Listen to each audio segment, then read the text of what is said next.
Seriously, if there was one thing on this earth that could be considered a silver lining in the storm cloud of this situation, it was getting to see firsthand the incredible hotness of the man who had repossessed my car. Now he was all I could think about, and it was starting to get on my last nerve. The first time my car was repossessed, I hadn't been expecting to find an attractive man.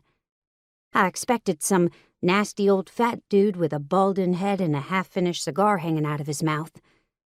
What I found instead was a tall man wearing coveralls, half on and tied around his waist with the sleeves.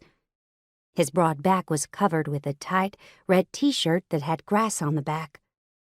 His collar-length, thick brown hair was a little sweaty at the ends, causing them to twist into the most adorable curls I'd ever seen on a man. He turned around at the sound of my feet tapping lightly on the pavement as I made my way to him, and I'd gotten lost.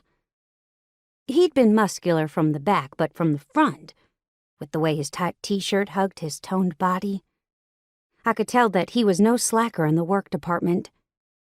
His forearms had been what drew my attention first.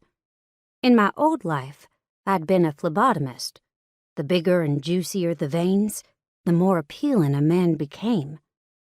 This man, though, he had not just one good vein, but dozens of them.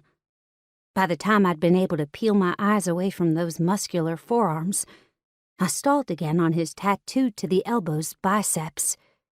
He had rings of sweat under his armpits that made the red t-shirt he was wearing appear even darker. Before I could even get to his face, though, he turned around to continue what he was doing, allowing me a moment to gather my wits.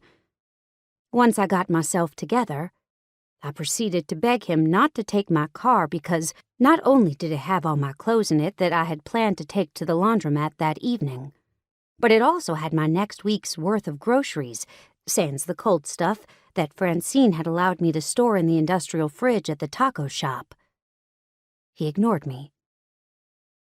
When I touched him to get his attention, he practically kicked my hand off of him, and I'd fallen back on my butt as tears stung my eyes. I tried to fight off those tears, but I still wound up crying like a baby, which of course just made him feel sorry for me.